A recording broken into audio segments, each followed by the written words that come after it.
اعوذ باللہ من الشیطان الرجیم بسم اللہ الرحمن الرحیم۔ کتاب علل الشرائع جلد دوم، فائل نمبر 17، صفحہ نمبر 556، باب 318۔ وہ سبب جس کی بنا پر ریحان اور انار کی لکڑی سے حلال کرنا مکروہ ہے۔ میرے والد رحمہ اللہ نے فرمایا، بیان کیا ہم سے سعد بن عبداللہ، محمد بن عیسیٰ درست واسطی، ابراہیم بن عبد الحمید، حضرت ابو الحسن علیہ السلام۔ آپ علیہ السلام نے فرمایا، نہ ریحان کی لکڑی سے حلال کرو نہ ہی انار کی لکڑی سے، اس لیے کہ یہ جذام کی رگوں کو ہیجان میں لاتی ہے۔ باب 319۔ وہ سبب جس کی بنا پر نرم اور چکنے جوتا پہننا مکروہ ہے۔ میرے والد نے فرمایا، بیان کیا ہم سے سعد بن عبداللہ، انہوں نے کہا کہ محمد بن عیسیٰ بن عبید، قاسم بن یحییٰ اپنے جد حسن بن راشد، ابی بصیر، حضرت امام جعفر صادق علیہ السلام سے روایت کی۔ آپ علیہ السلام نے فرمایا کہ مجھ سے فرمایا، میرے پدر بزرگوار علیہ السلام سے روایت کرتے ہوئے میرے جد نامدار علیہ السلام، انہوں نے اپنے آبائے کرام علیہ السلام، انہوں نے حضرت امیر المومنین علیہ السلام سے روایت کی ہے کہ آپ نے فرمایا کہ نرم اور چکنے جوتے نہ پہنو، اس لیے کہ ایسا جوتا فرعون کا تھا اور اس نے سب سے پہلے نرم جوتا اختیار کیا تھا۔ وہ سبب جس کی بنا پر اگر کسی عورت سے کوئی کم سن بچہ زنا کرے تو عورت اگرچہ شوہرداری کیوں نہ ہو، اسے سنسار نہیں کیا جائے گا۔ باب 320، صفحہ 557۔ میرے والد نے فرمایا، بیان کیا ان سے سعد بن عبداللہ، ہیثم بن ابی مسروق نہندی، حسن بن محبوب، ایوب، سلیمان بن خالد، ابی بصیر رضی اللہ عنہ، حضرت امام جعفر صادق علیہ السلام سے روایت کی ہے کہ ایک مرتبہ آپ سے دریافت کیا گیا کہ ایک لڑکا جس کا سن ابھی 10 سال کا بھی نہیں ہے، اس نے ایک عورت سے زنا کیا ہے۔ آپ نے فرمایا، اس لڑکے پر آدھی اور اس عورت پر پوری حد جاری کی جائے گی۔ عرض کیا، اگر وہ عورت شوہردار ہو تو فرمایا اس کو سنسار نہیں کیا جائے گا، اس لیے کہ اس نے ایسے سے زنا کر لیا جو ابھی حد بلوغت تک نہیں پہنچا۔ اگر وہ حد بلوغت تک پہنچتا تو اس عورت کو سنسار کر دیا جاتا۔ باب 321۔ وہ سبب جس کی بنا پر مستکرہ و مجبور عورت کو متہم کرنے والے کو کوڑے لگائے جائیں گے۔ میرے والد نے فرمایا، بیان کیا ہم سے سعد بن عبداللہ، احمد بن محمد بن عیسیٰ، حسن بن محبوب اپنے اصحاب میں سے ایک۔ پھر انہوں نے روایت کو مرفوع کیا حضرت امام جعفر صادق علیہ السلام کی طرف کہ آپ علیہ السلام سے سوال کیا گیا کہ ایک شخص نے اپنی ماں کی کنیز سے مجامعت کی،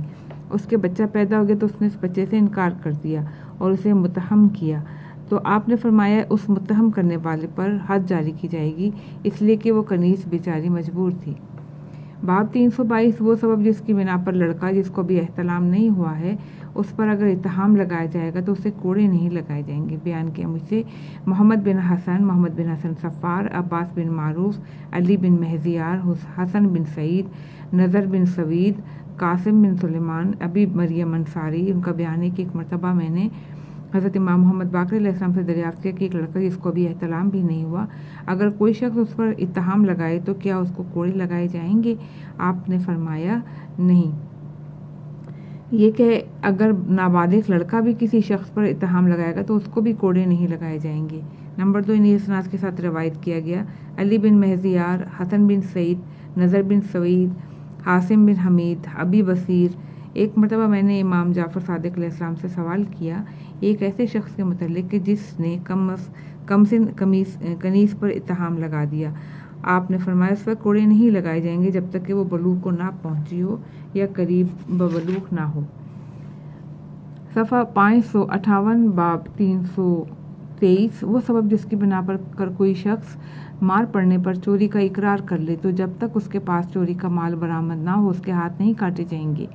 بیان کیا ہم سے محمد بن حسن صفار، عباس بن معروف، علی بن مہزیار، حسن بن سعید، نظر بن سوید، محمد بن خالد، ابن ابی عمیر، حشام بن سالم، سلیمان بن خالد۔ ایک مرتبہ میں نے حضرت امام جعفر صادق علیہ السلام سے سوال کیا کہ ایک ایسے شخص کے متعلق جس نے کسی کا مال چوری کیا اور چوری سے انکار کر دیا، مگر جب اس پر مار پڑی تو وہ چوری کا مال نکال کر لایا، کیا اس کے ہاتھ کاٹے جائیں گے؟ آپ نے فرمایا ہاں، لیکن اگر اس نے اعتراف کیا اور وہ مال نکال کر نہیں لایا یا اس کے پاس سے مال برآمد نہیں ہوا تو اس کے ہاتھ نہیں کاٹے جائیں گے، اس لیے کہ اس نے صرف مار پٹائی کی وجہ سے اعتراف کیا ہے۔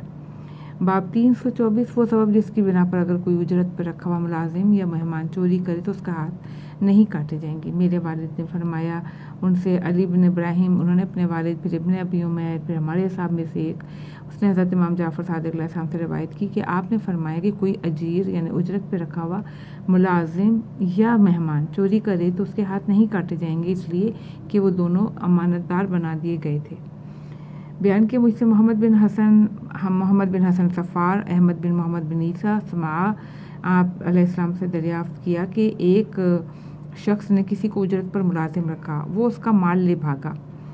آپ نے فرمایا چور نہیں، اس کو امین بنا دیا گیا تھا۔ ملازم اور مہمان امانت دار بنائے جاتے ہیں، ان دونوں پر چوری کی حد، سرقہ کی حد جاری نہ ہوگی۔ بیان کیا ہم سے محمد بن موسیٰ بن متوکل، علی بن حسین سعد آبادی، احمد بن عبداللہ برقی، حسن بن محبوب، علی رعاب، محمد بن قیس، حضرت امام محمد باقر علیہ السلام۔ آپ نے فرمایا کہ اگر مہمان چوری کرے تو اس کے ہاتھ نہیں کاٹے جائے گا، اور مہمان دوسرے شخص کو اپنے پاس مہمان رکھ لے، وہ مہمان کا مہمان چوری کرے تو اس مہمان کے مہمان کا ہاتھ کاٹ دیا جائے گا۔ میرے والد رحمہ اللہ نے فرمایا کہ ان سے سعد بن عبداللہ، محمد بن عیسیٰ کے دونوں فرزند احمد اور عبداللہ،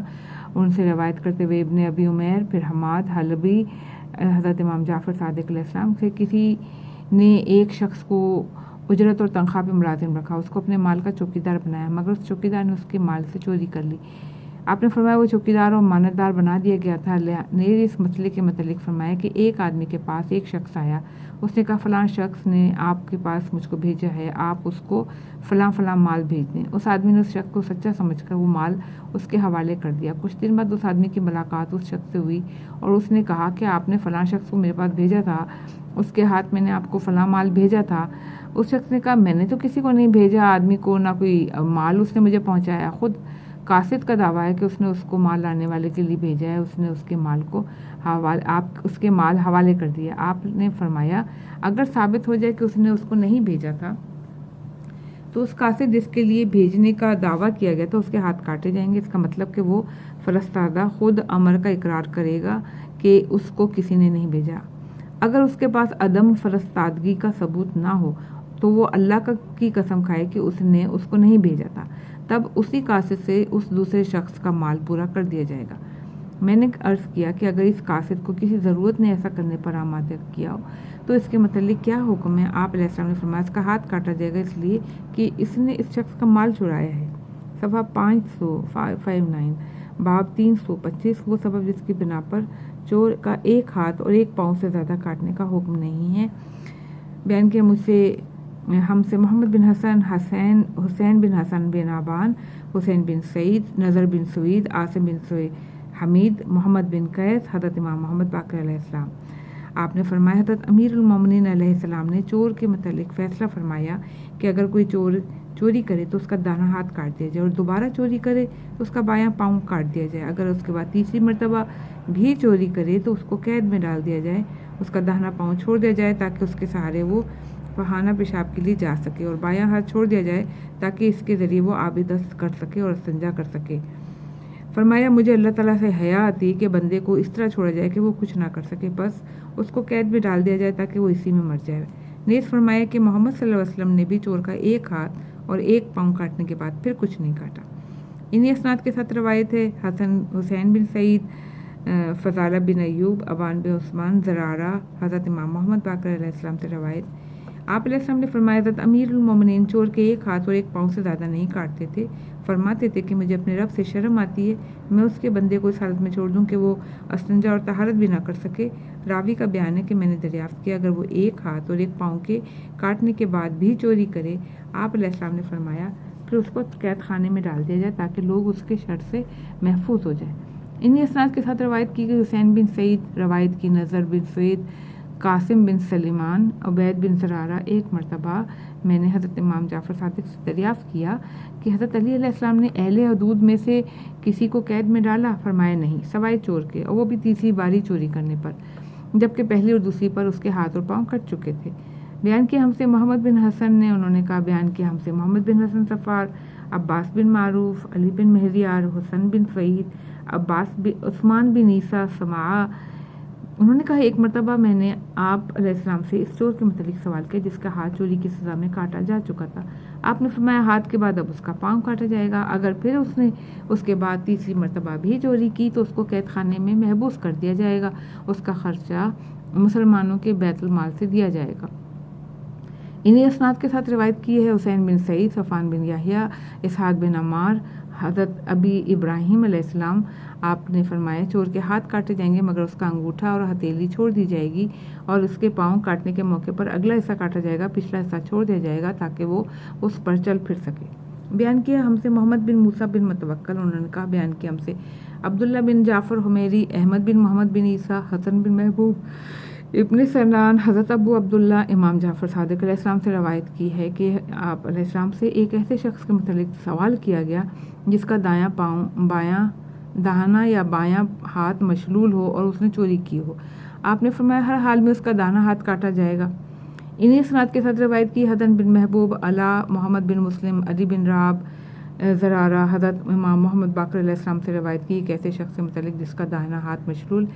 اس نے چوری کی تو اس کا دایاں ہاتھ کاٹا جائے گا، شل ہو یا صحیح۔ اس نے اگر دوسری بار چوری کی تو اس کا بایاں پاؤں کاٹا جائے گا، اس کے بعد اگر اس نے تیسری بار چوری کی تو اس کو تاعمر قید میں رکھا جائے گا، اس کا کھانا بیت المال سے جاری کیا جائے گا تاکہ لوگ اس کے شر سے محفوظ رہیں۔ بیان کیا ہم سے محمد بن حسن صفار، عباس بن معروف، انہوں نے علی بن مہزیار، حسن بن سعید، عثمان بن عیسیٰ سماع، حضرت امام جعفر صادق علیہ السلام، حضرت امیر المومنین علیہ السلام کے پاس کچھ ایسے لوگ لائے گئے جنہوں نے چوری کی تھی تو آپ علیہ السلام نے ان سب کے ہاتھ کاٹ دیے۔ اس کے بعد ارشاد فرمایا کہ ان کے جسموں سے ظاہر ہوتا ہے کہ جہنم میں پہنچ جائیں گے، اگر تم لوگوں نے توبہ کر لی تو ان کو کھینچ کر بچا لوگے، اگر توبہ نہ کی تو وہ تم کو بھی کھینچ کر لے جائیں گے۔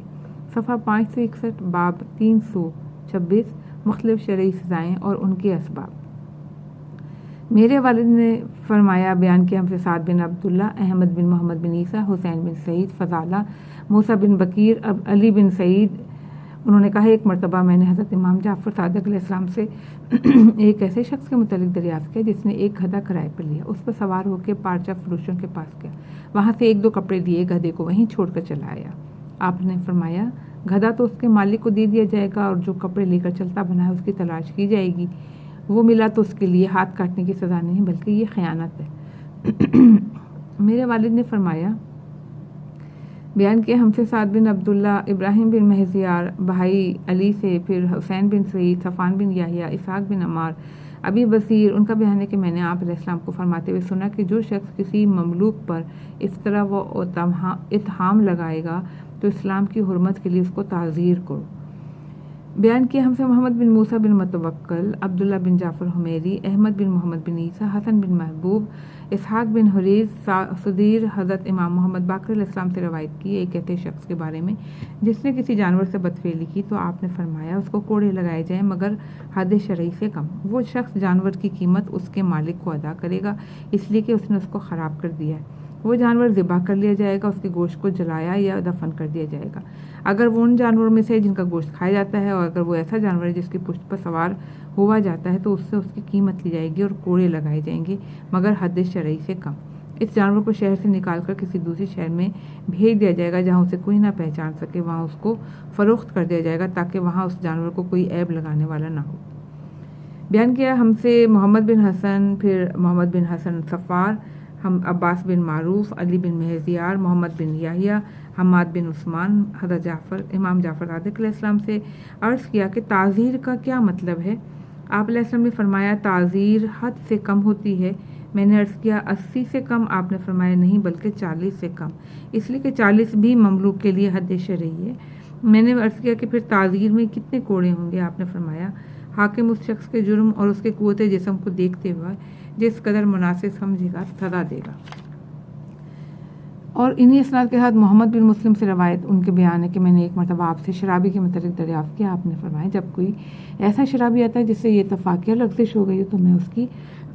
تعزیر معمولی کر دیتا ہوں، اگر وہ شراب کا عادی ہو رہا ہے اس کو سخت سزا دیتا ہوں اس لیے کہ وہ کہیں سارے محرمات کو اپنے لیے حلال نہ کر لے، اور اگر لوگ بے سزا کے چھوڑ دیے جائیں تو تباہ ہو جائیں گے۔ بیان کیا ہم سے محمد بن موسیٰ بن متوکل، اسحاق بن عمار، حضرت امام جعفر صادق علیہ السلام ایک سے شخص کے بارے میں دریافت کیا ان سے کہ جس نے شراب کی تلچھٹ سے صرف ایک گھونٹ پی لیا. آپ نے فرمایا اسے 80 کوڑے لگائے جائیں، شراب خواہ کم ہو یا زیادہ سب حرام ہے. حضرت امام جعفر صادق سے روایت ایک مرتبہ حضرت عمر بن خطاب کے سامنے قدامہ بن مظعون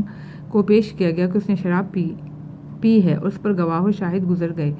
تو انہوں نے حضرت علی علیہ السلام سے دریافت کیا کہ آپ نے حکم دیا کہ اس کو 80 کوڑے لگاؤ. قدامہ نے کہا اے امیر المومنین، مجھ پر ایک کوڑا بھی نہیں لگنا چاہیے. میں اس آیت کے ذیل میں آتا ہوں کہ لیسا علی الذین آمنوا وعملوا الصالحات جناح فیما طعموا، جن لوگوں نے ایمان قبول کیا، اچھے اچھے کام کیے، ان میں جو کچھ وہ کھا پی چکے ہیں کچھ گناہ نہیں ہے. سورہ مائدہ آیت نمبر 93. اس نے پوری آیت پڑھی. حضرت علی علیہ السلام نے فرمایا تو ان لوگوں میں سے نہیں ہے کہ جو کچھ وہ کھائیں وہ ان کے لیے حلال ہے. راوی کا بیان ہے کہ نیز حضرت علی علیہ السلام نے فرمایا کہ شرابی جب شراب پیتا ہے تو اسے کچھ نہیں معلوم ہوتا کہ وہ کیا کھا رہا ہے اور کیا کر رہا ہے، اس لیے اس کو 80 کوڑے لگاؤ. بیان کیا ہم سے محمد بن حسن نے زرارہ سے روایت کرتے ہوئے ان کا بیان ہے کہ میں نے حضرت امام محمد باقر علیہ السلام کو فرماتے ہوئے سنا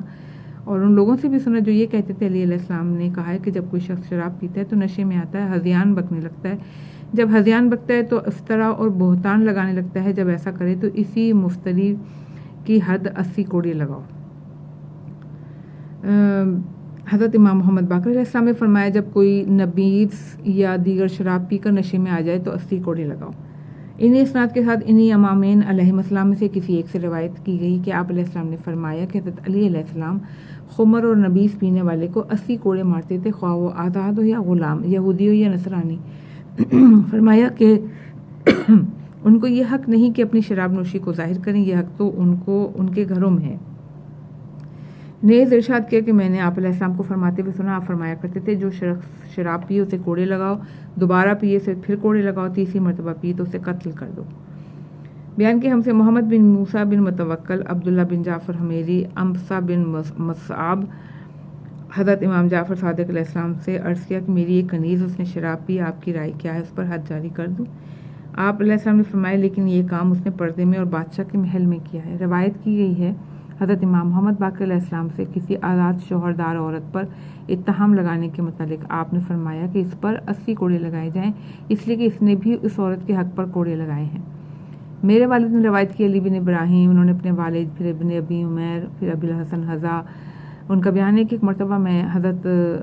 امام جعفر صادق علیہ السلام کی خدمت میں حاضر تھا. ایک شخص نے مجھ سے پوچھا تم نے اپنے فلاں قرضدار کا کیا کیا؟ میں نے کہا وہ زانیہ کی اولاد. یہ سن کر حضرت امام جعفر صادق علیہ السلام نے مجھ پر غضب آلود نگاہ سے دیکھا تو میں نے عرض کیا میں آپ پر قربان، وہ مجوسی ہے، وہ لوگ تو اپنے ماں اور اپنی بہن سے بھی نکاح کرتے ہیں. آپ علیہ السلام نے فرمایا کیا ان کے دین میں یہ نکاح نہیں مانا جاتا؟ میرے والد رحم اللہ پھر سعد بن عبداللہ اس روایت کو مرفوع کیا ہے حضرت امام جعفر صادق علیہ السلام کی طرف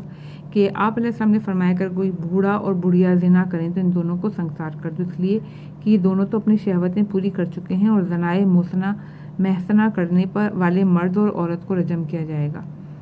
بیان کیا ہم سے محمد بن حسن نے روایت کرتے ہوئے حسن بن حسن عوان، اسماعیل بن خالد، ایک مرتبہ میں نے حضرت امام جعفر صادق علیہ السلام سے عرض کیا کہ قرآن میں رجم کا حکم ہے. آپ علیہ السلام نے فرمایا ہاں، اور فرمایا اگر بوڑھا مرد اور بوڑھی عورت بھی زنا کریں تو ان کو بھی رجم کرو، تو اس لیے کہ ان دونوں کو وہ دونوں شہوت پوری کر چکے ہیں. انہی اسناد کے ساتھ روایت کی حسن بن کثیر، انہوں نے اپنے والد پھر حضرت امیر المومنین علیہ السلام شرح حمدانیہ کو رجم کرنے کے لیے نکلے تو اتنا زبردست ازدحام تھا کہ جیسے معلوم ہوتا ہے کہ ایک دوسرے کو قتل کر دے گا. حضرت جب جناب علیہ السلام نے یہ حال دیکھا تو فرمایا اس کو واپس پہنچاؤ. جب ازدحام کم ہوا تو اسے نکالا گیا اور جہاں رجم کرنا تھا وہاں کا دروازہ بند کر دیا گیا اور لوگوں نے اسے سنسار کر دیا. وہ مر گئی تو حکم دیا دروازہ کھلا تو جو بھی اندر داخل ہوتا وہ اس پر لعنت کرتا. جب آپ علیہ السلام نے یہ دیکھا تو آپ علیہ السلام کی طرف سے اعلان کرنے والے نے یہ اعلان کیا کہ لوگوں اب اس کی طرف سے اپنی زبان بند کر لو، اس لیے کہ حد جاری ہونے کے بعد یہی حد اس کے گناہ کا کفارہ ہو جاتی ہے، جیسے کہ قرض ادا کر دیا تو پھر قرض نہیں رہ جاتا. راوی کا بیان اس اعلان کے بعد خدا کی قسم کوئی لب اس کے لیے متحرک نہیں ہوا. حضرت امام محمد باقر علیہ السلام سے روایت کی گئی ہے کہ آپ علیہ السلام نے فرمایا ایک مرتبہ حضرت امیر المومنین علیہ السلام نے ایک ایسے مرد کے متعلق فیصلہ کیا جس نے کسی دوسرے مرد کی زوجہ سے نکاح کر لیا تھا. کہ اس عورت کو سنسار کیا جائے گا، اس مرد کو کوڑی لگا دی جائیں گی۔ پھر اس مرد سے خطاب کر کے کہا، اگر میں جانتا کہ تو جانتا تھا کہ یہ عورت شوہردار ہے تو میں تیرا سر پتھر سے کچل دیتا۔ انہی اسناد کے ساتھ حضرت محمد باقر علیہ السلام سے روایت ہے کہ آپ علیہ السلام نے فرمایا، حضرت امیر المومنین علیہ السلام کا ارشاد گرامی ہے کہ کوئی مرد اور کوئی عورت اس وقت تک سنسار نہیں کیا جائے گا جب تک ان دونوں کے متعلق 4 گواہ ایسے نہ ہوں جو دخول و خروج کی شہادت دیں، اس لیے کہ مجھے ڈر ہوگا کہ اگر 4 گواہوں میں سے کوئی بھی منحرف ہو گیا تو مجھے اتہام کی سزا میں کوڑے لگائے جائیں گے۔ انہی اسناد کے ساتھ حضرت امام محمد باقر علیہ السلام سے منقول ہے کہ سب سے پہلے عمرہ کو سزا دینا حلال ہوا اس جھوٹ اور اتہام کی وجہ سے جو انس بن مالک نے حضرت صلی اللہ علیہ وسلم پر اتہام لگایا کہ آپ نے ایک شخص کا ہاتھ دیوار پر کیل لگا کر ٹھونک دیا، اس وقت سے عمرہ کو بھی سزا دینا حلال ہو گیا۔ میرے والد علیہ الرحمہ نے فرمایا کہ ان سے بیان کیا سعد بن عبداللہ موسیٰ بجلی امام جعفر صادق علیہ السلام سے روایت کی کہ حضرت امیر المومنین علیہ السلام نے ایک شخص کو ایک عورت کے ساتھ ایک گھر میں پایا تو 1 یا 2 کم 100 کوڑے لگائے۔ راوی کا بیان ہے، میں نے عرض کیا بغیر ثبوت کے تو آپ نے فرمایا، کیا تم نہیں دیکھتے تھے کہ امیر المومنین علیہ السلام نے فرمایا کہ اب اسے چھوڑ دو، اگر ثبوت ہوتا تو پورے 100 کوڑے لگاتا۔ صفحہ نمبر 566، باب 327، وہ سبب جس کی بنا پر اہل ذمہ کے ساتھ کوئی معاہدہ و معاقلہ نہیں ہوتا۔ میرے والد نے فرمایا، ان سے سعد بن عبداللہ، احمد بن محمد بن عیسیٰ، حسن بن محبوب، ابی اولاد حضرت امام جعفر صادق علیہ السلام سے روایت کی ہے۔ آپ نے فرمایا، اہل ذمہ اگر کسی کو قتل کر دیں یا کسی کو زخمی کر دیں تو ان کے متعلق اس سے کوئی معاہدہ و معاقلہ نہیں ہوتا، بلکہ اس کا تاوان ان کے مال سے لیا جائے گا۔ اگر ان کے پاس کوئی مال نہیں ہے تو اس کا تاوان امام المسلمین ادا کرے گا، اس لیے کہ وہ امام المسلمین کو جزیہ اسی طرح ادا کرتے ہیں جس طرح سے ایک غلام مکاتب اپنے مالک کو رقم ادا کرتا رہتا ہے۔ آپ علیہ السلام نے فرمایا، یہ اہل ذمہ در حقیقت امام کے مملوک اور غلام ہیں، پس ان میں سے جو اسلام لاتا ہے وہ آزاد ہو جاتا ہے۔ باب 328، وہ سبب جس کی بنا پر اموال کے متعلق ثبوت مدعی کے ذمے اور قسم مدعا علیہ کے ذمے رکھے گئے ہیں، اور خون کے معاملے میں ثبوت مدعا علیہ کے ذریعے ذمے اور اسی کی ذمے قسم بھی ہے۔ میرے والد نے فرمایا، ان سے اسعد بن عبداللہ، محمد بن حسین ابن ابی عمیر ابن ازینہ بریدہ حضرت ابی عبداللہ امام جعفر صادق علیہ السلام سے۔ راوی کا بیان ہے، میں نے آپ علیہ السلام سے قسم کے متعلق دریافت کیا تو آپ نے فرمایا، تمام مالی حقوق کے متعلق ثبوت مدعی کے ذمے ہے اور قسم مدعا علیہ کے ذمے ہے، سوائے ان کے مقدمہ قتل کے لیے، اس لیے کہ رسول اللہ صلی اللہ علیہ وسلم نے فرمایا، ابھی خیبر کی جنگ میں مصروف تھے کہ انصار میں سے ایک آدمی غائب ہو گیا اور اسے مقتول پایا گیا۔ انصار نے کہا کہ فلاں یہودی نے ہمارے آدمی کو قتل کر دیا، تو رسول اللہ صلی اللہ علیہ وسلم نے طالبان خون سے فرمایا کہ تم اپنے اغیار میں سے اس کے متعلق 2 عادل گواہ لاؤ، اگر تم اغیار میں سے 2 گواہ نہ پاؤ تو پھر تم میں سے 50 آدمی قسم کھا کر کہیں کہ فلاں نے یہ خون کیا ہے۔ تو ان طالبان خون نے عرض کیا، یا رسول اللہ صلی اللہ علیہ وسلم، ہمارے پاس تو غیروں میں سے 2 گواہ بھی نہیں ہیں، اور جس بات کو ہم نے دیکھا نہیں اس کے لیے ہم قسم کھانے کے لیے تیار نہیں۔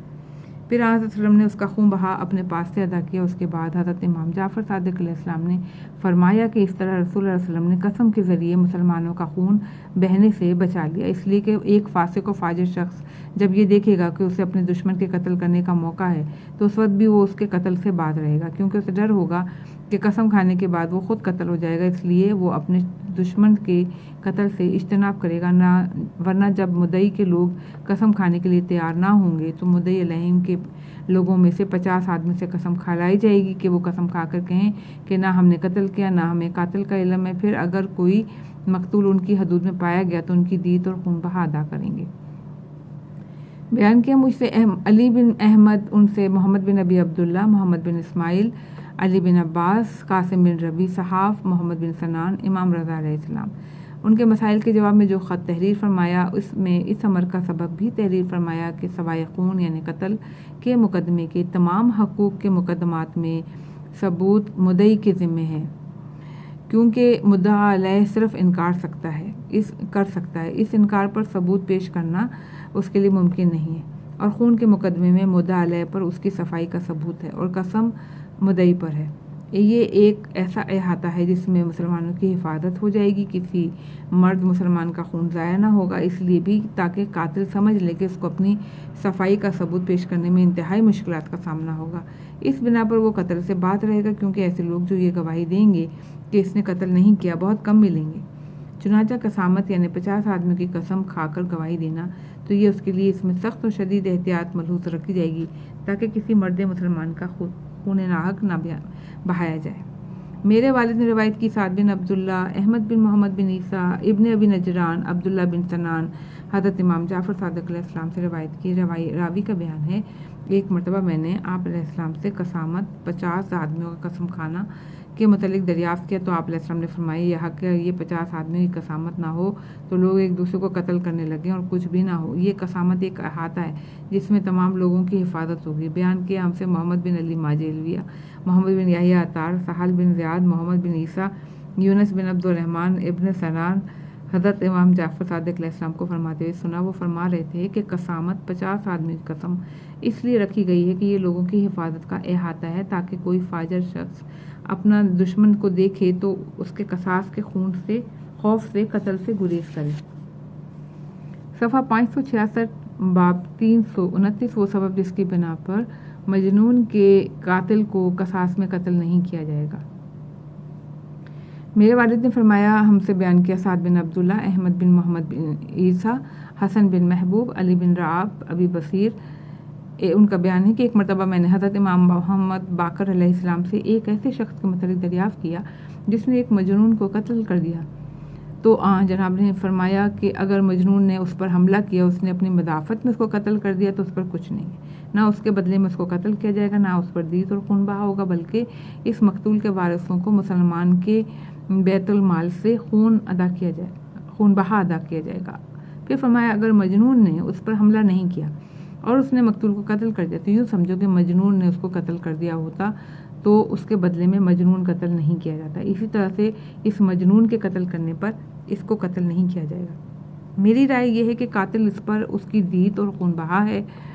جو اس کے مال سے مجنون کے وارثوں کو ادا کیا جائے گا۔ قاتل اللہ تعالیٰ سے توبہ و استغفار کرے۔ باب 330، وہ سبب جس کی بنا پر مقتول کا سر قطع کیا گیا ہے تو اس کا خون بہا اس کے وارثوں کو نہیں دیا جائے گا، بلکہ دیت کی رقم مقتول کی طرف سے کار خیر میں صرف کر دی جائے گی۔ میرے والد پھر محمد بن یحییٰ عطار، محمد بن احمد، ابراہیم بن ہاشم، عمر بن عثمان، اپنے اصحاب حسین بن خالد، حضرت ابو الحسن موسیٰ علیہ السلام، آپ علیہ السلام نے فرمایا کہ شکم مادر میں بچے کے قتل کا خون بہا اگر اس کی ماں کو اس طرح مارا گیا کہ اس کے پیٹ سے حمل ساقط ہو گیا قبل اس کے کہ اس کے بچے میں روح پڑی ہو، تو 100 دینار ہے، یہ اس کے بچے کے وارثوں کے لیے ہے۔ اگر کسی مقتول کا خون بہا کے جس کا سر کاٹا گیا اور پیٹ چاک کیا گیا، اس کے وارثوں کے لیے نہیں ہے، بلکہ خود مقتول کے لیے ہے، وارثوں کے لیے نہیں۔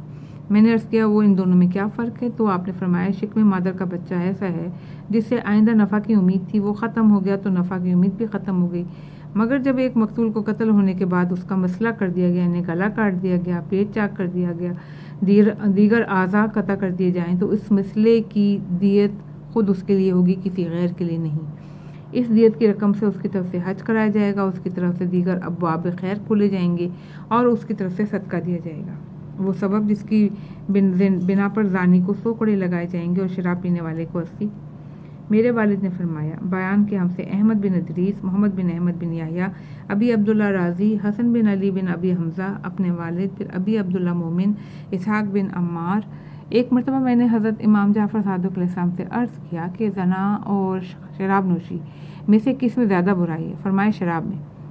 میں نے عرض کیا، پھر شراب نوشی پر 80 کوڑے اور زنا پر 100 کوڑے کیوں ہیں؟ آپ نے فرمایا، اے ابو اسحاق، حد اور سزا تعابد ایک ہے، مگر یہ 20 کوڑے اس پر زائد ہیں، اس لیے کہ اس نے اپنے نطفے کو ضائع کیا، اللہ تعالیٰ نے جہاں اس کو رکھنے کا حکم دیا تھا وہاں نہیں رکھا۔ بیان کیا مجھ سے علی بن احمد، محمد بن ابی عبداللہ، محمد بن اسماعیل، علی بن عباس، قاسم بن ربی صحاف، محمد بن سنان، حضرت امام رضا علیہ السلام نے اس کے مسائل کے جواب میں کچھ لکھا۔ اس میں یہ بھی تحریر فرمایا کہ زانی کے جسم پر شدید ترین کوڑے اس لیے لگائے جائیں کہ اس نے زنا کیا، پورے جسم نے اس سے لذت حاصل کی اور یہ کوڑے اس کی سزا ہے، دوسروں کے لیے عبرت ہے، سب سے بڑا گناہ ہے۔ صفحہ نمبر 567،